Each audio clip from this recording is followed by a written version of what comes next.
Clémentine Célarié est une actrice, réalisatrice, metteuse en scène, animatrice radio, chanteuse, écrivaine.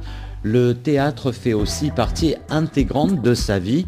Une artiste très appréciée en France et partout dans le monde, qui, comme elle le dit si bien, une femme qui essaie de faire des trucs.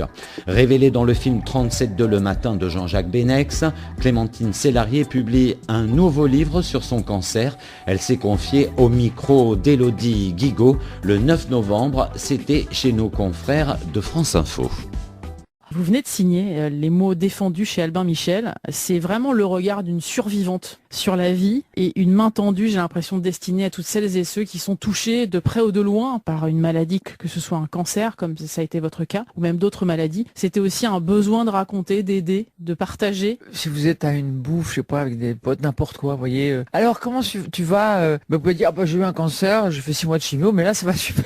Il y a des trucs qu'on peut pas dire. Donc ça, c'est pas juste. Avant de venir vous voir aujourd'hui, je me disais, ma pire crainte, c'est que les gens, quand ils sauront ça, qu'ils me regardent d'un air apitoyé un peu. Et il faut que les gens sachent que moi, j'ai beaucoup de chance, en fait. Eux n'ont pas eu la chance, vous comprenez, d'avoir cette aventure, en fait. Voilà. C'est une aventure, une maladie. Ce n'est pas, ah mon Dieu, elle va mourir, vous voyez, je suis pas morte, bon, et puis je compte pas mourir tout de suite.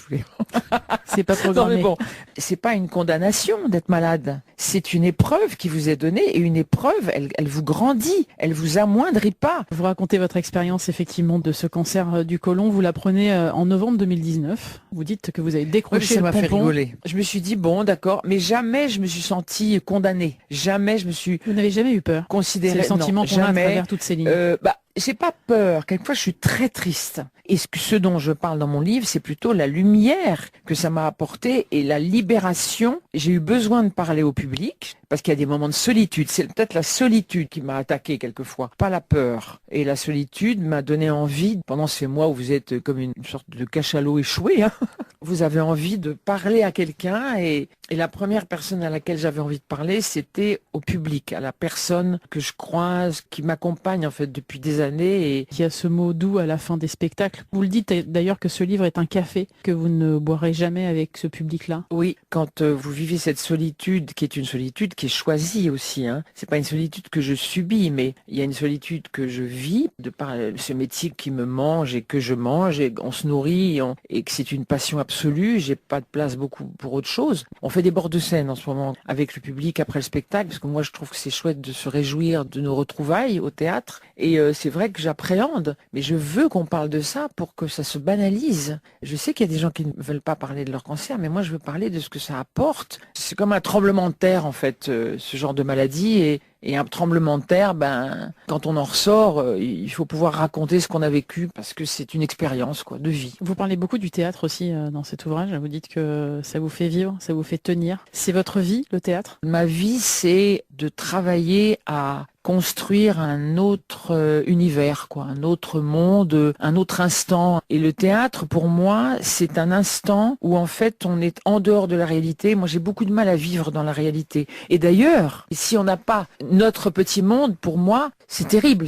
On est creux, on est vide et on n'est pas fort. Vous voyez ce que je veux dire ? Je voulais justement que vous me racontiez comment vous étiez petite fille. On récupère aussi son âme d'enfant. C'est la base. Moi, je n'ai jamais voulu quitter mon enfance. J'ai 64 ans, là, et j'ai une petite fille, là, et je suis contente parce que, je retrouve mon enfance à travers elle. C'est pas parce qu'on devient adulte qu'on doit quitter son enfance, surtout pas. C'est peut-être l'enfance que j'aurai toute ma vie, qui a fait que j'ai pu me battre bien contre ce cancer. C'est marrant. En fait, on se construit avec nos épreuves et on est plus riche, on est plus fort. Et on se construit avec tous nos petits mondes, tous nos petits cow-boys, tous nos petits indiens, tous nos jeux, toutes nos croyances. Vous dites, j'ai cisaillé la chaîne qui me retenait à une encre invisible. Ce poids arrivé aux tripes qui me rappelle sans cesse que le danger peut revenir. C'est fini. Aujourd'hui, je veux accueillir le bonheur, me foutre à poil, m'offrir à lui. C'est quoi le bonheur ? C'est de faire quelque chose du rien, c'est-à-dire d'un instant tout simple. Pour moi, c'est un bonheur de pouvoir parler de ça. Mais accepter le bonheur après ça, c'est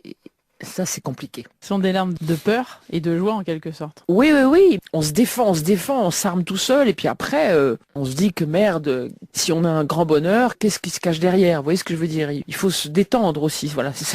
Mais j'ai le rhume des foins, j'ai pas du tout pleuré.